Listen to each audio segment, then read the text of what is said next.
سلام خدمت دوستان گلم. امروز با ویدیویی در خدمتتون هستم و با ماشینی که شاید هرگز ندیده باشین اگر در ایران بوده باشین. این مرسدس آر کلاس مدل 2007 هستش. اگرچه 2007 من فکر میکنم توی ایران وجود نداره، اگرچه این ماشین قابلیت‌های بسیاری داره و شاید به خاطر قیافش و شاید به خاطر کاربریش باشه که تو ایران نیست. این ماشین که اینجا میبینید 6 نفره هست و مدل 7 نفره هم موجود هست. آر کلاس از سال 2006 تا 2013 تولید شده اگر اشتباه نکنم و به همین خاطر که فروش زیادی نداشته در حقیقت دیسکانتینیو شده.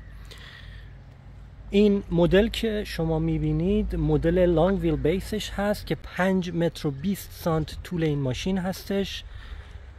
لانگ ویل بیس یعنی اینکه 20 سانت بهش اضافه شده تا لگروم بهتری عرضه کنه به مسافران این ماشین. همونطور که گفتم 6 نفر رو به راحتی میتونه جابجا کنه.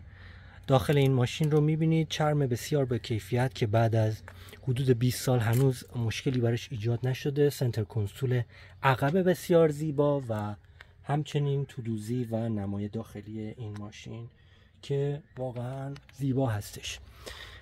یکی از ویژگی‌های مهم این ماشین داشتن ردیف سوم بسیار خوبی داره، مناسب برای حتی بزرگسالان و شما میتونید همه صندلی ها رو کاملا برای خودتون ریکلاین کنید و تنظیماتش رو انجام بدید. ویژگی جالب این ماشین این که حتی شیشه ردیف سوم هم باز و بسته میشه. با فشار این دکمه به این صورت که میبینید حدود 10 سانتی متر شیشه عقب رو باز و با فشار دکمه دیگر بسته میکنه. نمای داخلی این ماشین رو دارید. جلو بسیار راحت هست. این ماشین فورماتیک هستش، یعنی اینکه چهارچرخ متحرک فور ویل درایو هستش و در حقیقت آل ویل درایو و شما نمیتونید تنظیماتش رو تغییر بدید. دوال اگزاست و این هم رخ عقب ماشین هست. یک موتور 6 سیلندر 3.5 لیتری M272 که موتور بسیار خوب و افیشنتی هستش. 268 اسب قدرتشه.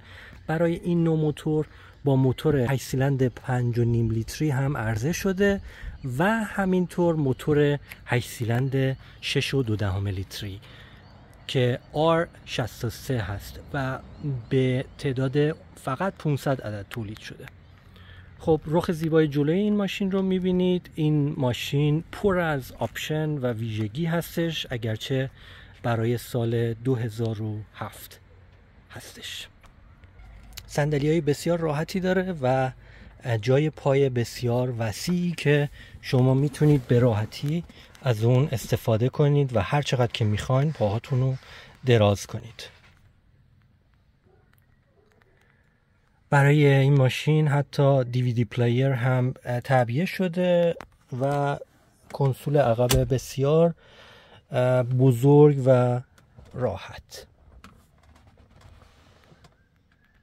متریالی که داخل این ماشین استفاده شده بسیار با کیفیت هستش که میبینید بعد از حدود 20 سال هنوز هیچ مشکلی براش وجود نیامده، اگرچه این ماشین 200,000 کیلومتر کار کرده.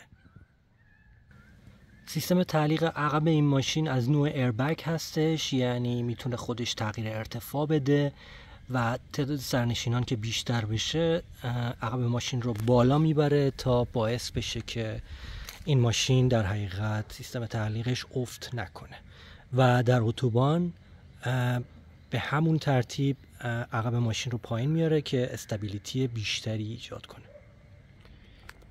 این هم قسمت عقب خودرو که در حقیقت در اتوماتیک داره و به شما یک فضایی میده به اندازه 2 تا چمدون هست اگر بخواین از 6 صندلی استفاده کنید.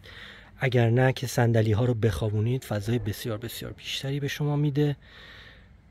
دوست دارم زیر این صندوق هم به شما نشون بدم، یک زاپاس کوچیک به شما میده که جمع شده و با اون پمپ باد اگر بادش کنید به صورت عادی و یک زاپاس بزرگ در میاد.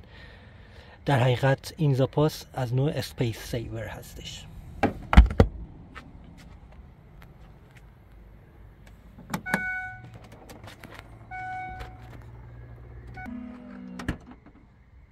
خب همینطور که میبینید من با این ماشین 2100 کیلومتر راه رفتم، مسیر بریزبین به سیدنی و برگشت و مصرف بنزینش با 6 سرنشین و کولر روشن دائم 10.8 شده که مصرف بسیار بسیار معقولی برای یک ماشین 2.2 تنی هستش.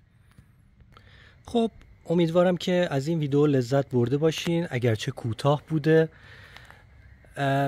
اگر دوست دارید که کانال من رو دنبال کنید، من خودروهای دیگری هم دارم برای تست فنی و ریویو.